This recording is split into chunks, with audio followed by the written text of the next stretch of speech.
Now this one gonna make some of y'all uncomfortable. You might even cancel me, but I really don't give a fuck because a lot of what we call feeling safe is really just feeling owned. And we like that shit. Let's be for real, for real.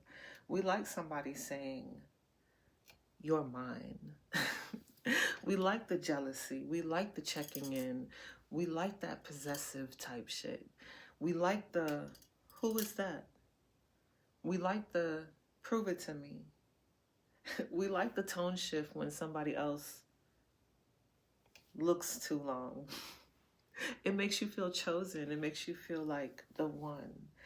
It strokes your ego deeply. But chosen is not the same thing as safe.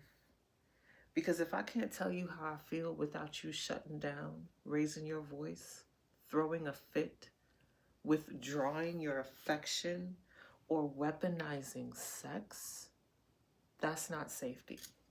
That's emotional management and toxic manipulation. I don't know about y'all, but me, I'm not babysitting nobody grown ass son and their trauma bonded nervous system. Let's talk about sex for a second, because some of y'all think if the sex is this good, the relationship is secure.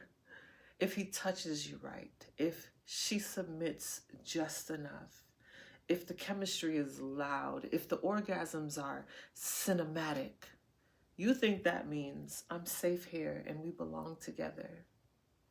No. It means your body feels bonded. Bonded is not the same as protected. Bonded is not the same as respected. Bonded is not the same as emotionally secure. That's how you end up with soul ties to somebody who can't even have one hard conversation without turning it into a heartbreaking experience. Now let's bring us into it while cutting out the gender wars, because it's not a black man versus black woman thing. It's black men and black women.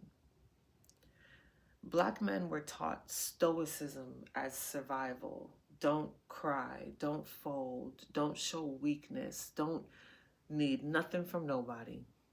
Regulation? Ninjas don't even know that. They don't even know what that word means, much less have it modeled for them. Softness was not protected with care and concern, but instead ridiculed and shut down. Vulnerability was definitely not rewarded with understanding and acceptance, and instead was often used against them. Possession to a black man feels safer than exposure of who they really are. Control to a black man feels safer than openness and freedom, even though that's what they truly desire. Out of fear of rejection, they think, if I have you and I control you, I don't have to fear losing you. And that's not love. That's survival wiring.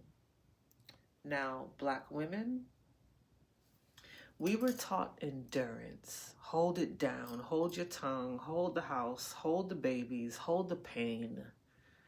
Receiving became a luxury when it is literally a skill set. So now we mistake over-functioning with being needed.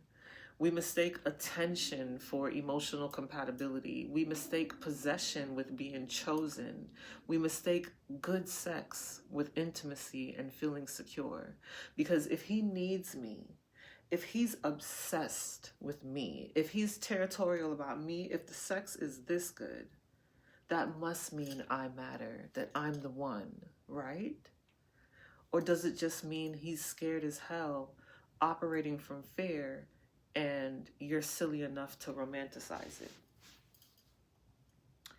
Here's the real flex. Emotional safety. The kind of emotional safety where you can say, that hurt, and she doesn't turn it into a character assassination. The kind of emotional safety where you can say, I feel insecure, without him mocking you or punishing you. The kind where silence isn't used as a weapon, where sex isn't used as a reset button, where distance isn't used as discipline. Soft doesn't mean weak. Boundaries don't mean distant. Safety doesn't mean boring. Being soft and holding boundaries creates safety, meaning your nervous system can rest. And when your nervous system can rest, sex becomes an expression of true connection, not a substitute for the lack of connection. Survival taught us how to stay alive and hold on. Safety teaches us how to connect and thrive. And some of y'all still choosing survival in sacred spaces that are supposed to be safe. Now let's talk about how possession and ownership actually show up. Because some of y'all swear you just want reassurance, but what you really want is surveillance. Running your relationship like it's a police state. Location sharing. Send me a screenshot. Who you with? FaceTime. Let me see. Why you ain't answer? Phone checking culture. Password exchanges like it's a loyalty ritual. And before y'all come for me, I'm not against transparency. When I was married, my then husband and I offered access. We removed passwords, not because somebody asked, not because one did it first and then the other felt obligated, not because somebody got caught. We offered transparency in our own time and on our own accord. That's security. That's authentic. I have nothing to hide energy, not prove yourself to me so I know it's real energy. Some of y'all don't want transparency. You want leverage. You want control. You want to know you can look. You want to know you can check. You want to know you can audit. That's not intimacy. That's probation.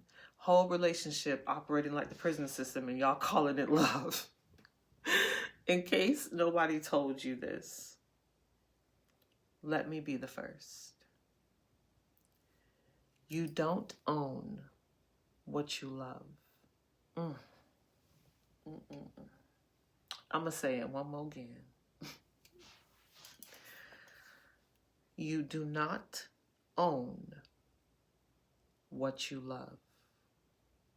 Go ahead, take some notes. I know, that's a bar. But if we're being for real, ownership is colonizer energy, and you bringing that into your intimate spaces. And if what I just said makes you uncomfortable, good. Let me help you relationship colonizers understand. Historically, ownership never meant protection. It meant control, domination, restriction. It meant you were property. It meant you were someone's possession.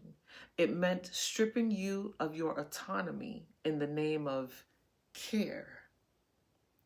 And some of y'all literally recreate that dynamic, that slave master mentality in your relationships and call it commitment. That's wild. That's generational, but it's dangerous. Let's be honest. If you need, keyword need, their location on at all times to feel secure, that's anxiety. That's fear. If you need access to their phone to feel like you're chosen, that's insecurity. That's fear. If you need to monitor who likes their pictures, who comments, and who follows who to feel safe, that's insecurity. That's fear. And fear is not intimacy. Fear is not love. Now, before y'all twist it, transparency is healthy. Transparency is necessary. But transparency is honesty offered and hits different than honesty that is demanded. One is safety dressed in intimacy. The other is control dressed in trauma. Don't get mad at me because I said it. That's y'all over there equating access with love. That's y'all telling yourself, if I could see everything, then I'm safe. No, booby. If you have to check constantly, your nervous system is already dysregulated and your relationship is already been dysfunctional. And instead of regulating yourself, you're outsourcing your peace and making it your partner's responsibility. Let me hit both sides real quick. Men, black men, if you think making her shrink her world, limit her interactions, or report to you constantly means she respects you, that's not leadership, that's insecurity. Fair. Women, black women, if you think needing constant reassurance, needing him to prove himself daily, needing access to everything means you're protected, that's not safety, that's insecurity. Fair. And we gotta call it what it is. Because when you really feel safe, you don't have to monitor. You don't have to interrogate. You don't have to perform ownership for the masses. You don't have to say, you're mine every other day. You just know. And if you don't know, you communicate to understand until you know. You don't colonize to control. Now, this is where some of y'all are in denial, living in delusion. I hate to burst y'all bubble, but let's go. Because if we keep it a buck, many of y'all don't actually want emotionally safe love. You want the intensity. You want the rush. You want the jealousy. You want the claiming. You want the possessive sex. Because calm feels boring. Because calm feels unfamiliar. Because survival feels more like home than safety ever did. So you recreate chaos, call it passion, and then wonder why it keeps breaking. You don't own what you love. And if the only way you feel secure is by controlling access to another human being, you were never secure to begin with.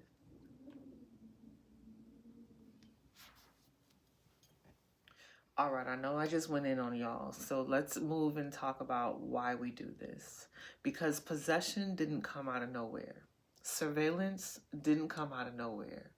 Needing constant reassurance, constant access, constant proof, that's not random.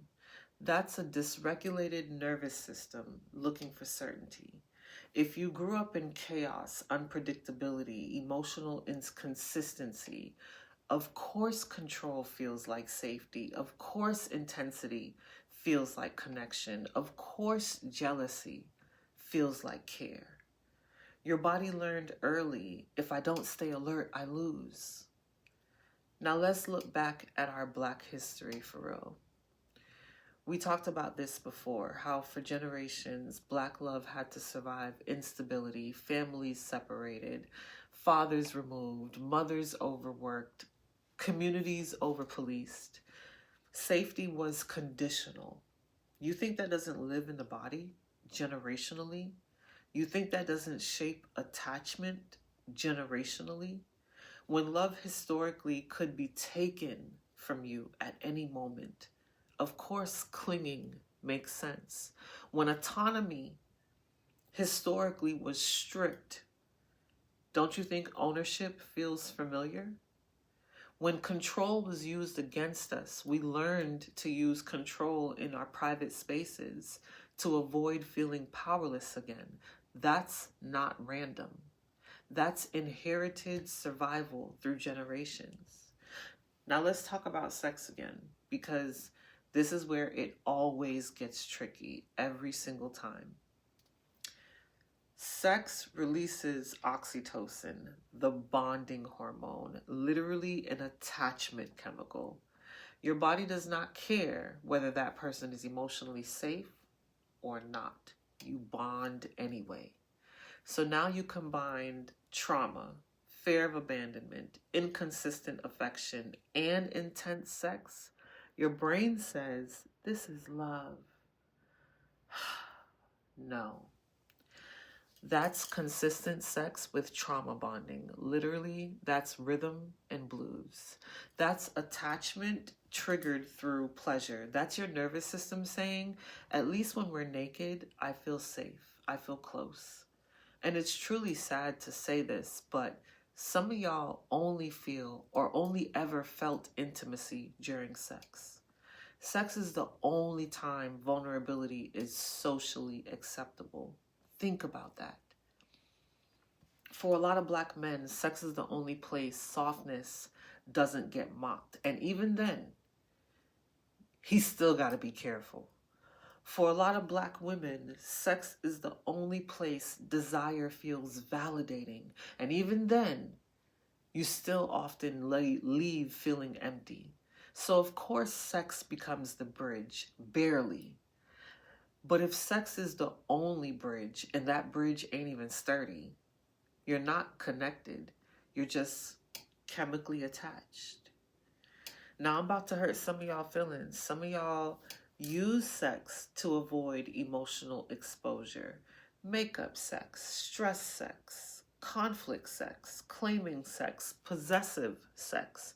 You say, you're mine, louder in bed than you ever say, I feel insecure in everyday life. That's not dominance. That's avoidance. And before somebody say, well, what's wrong with a little possessive energy? Nothing if it's playful. Everything if it's rooted in fear. Me personally, I actually like mine a little possessive. But I also know the difference between a possession that is playful versus possession that is rooted in fear. Let's go deeper. When you feel unsafe internally, your brain looks for comfort externally. Phones, location, social media, tone of voice, who liked what, who said what, who texted when.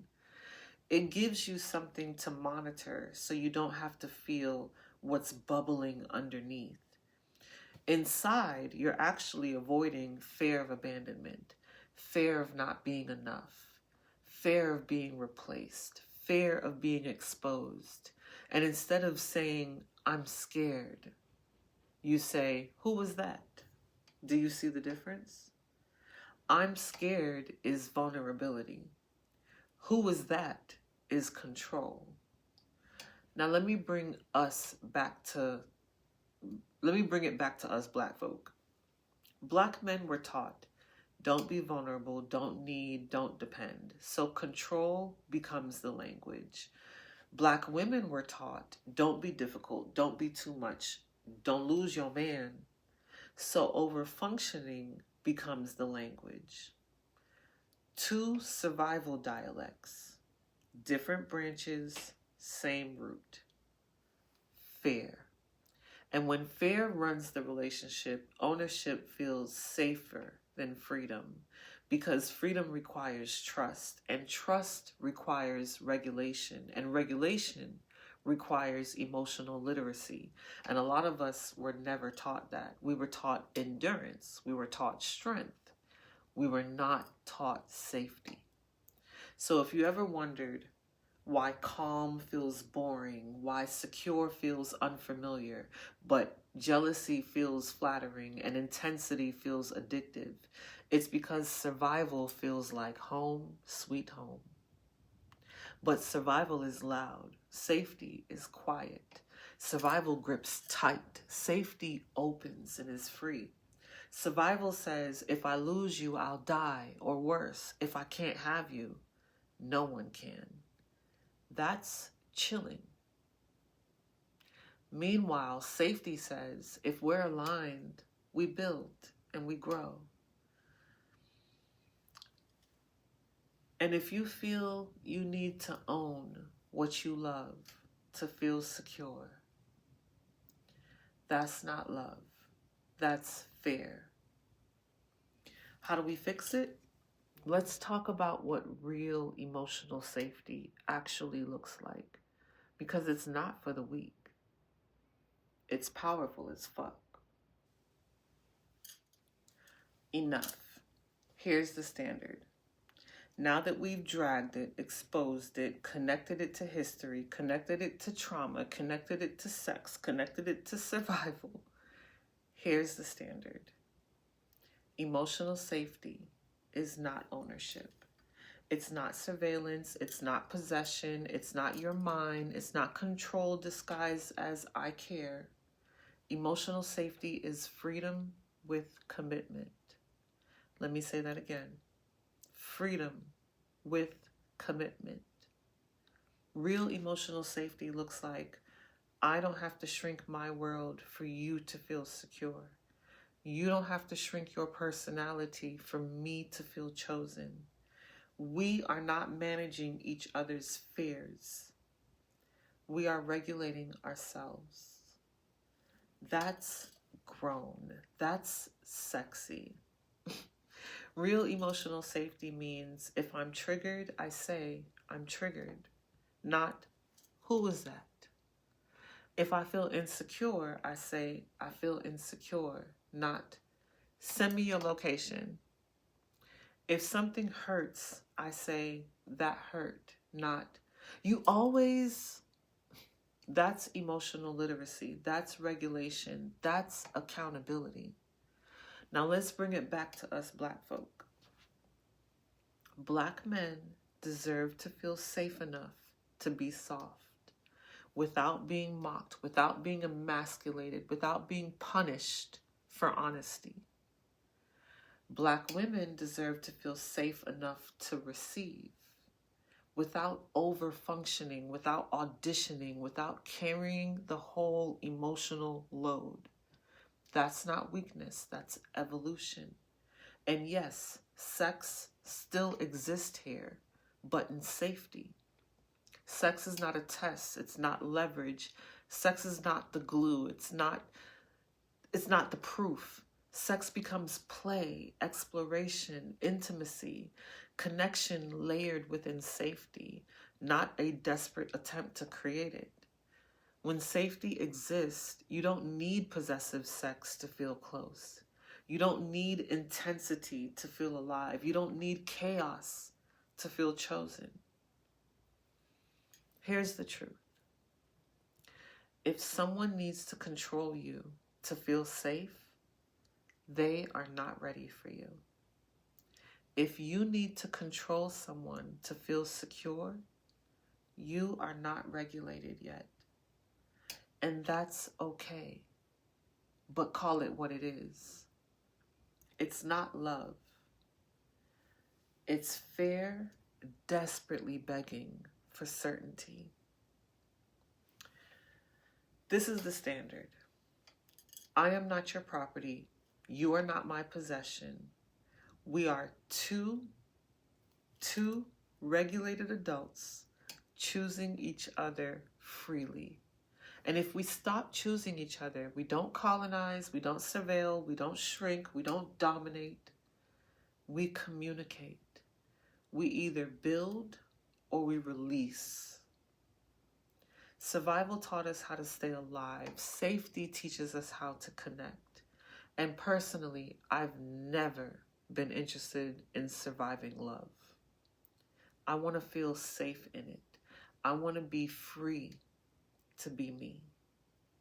That's the standard.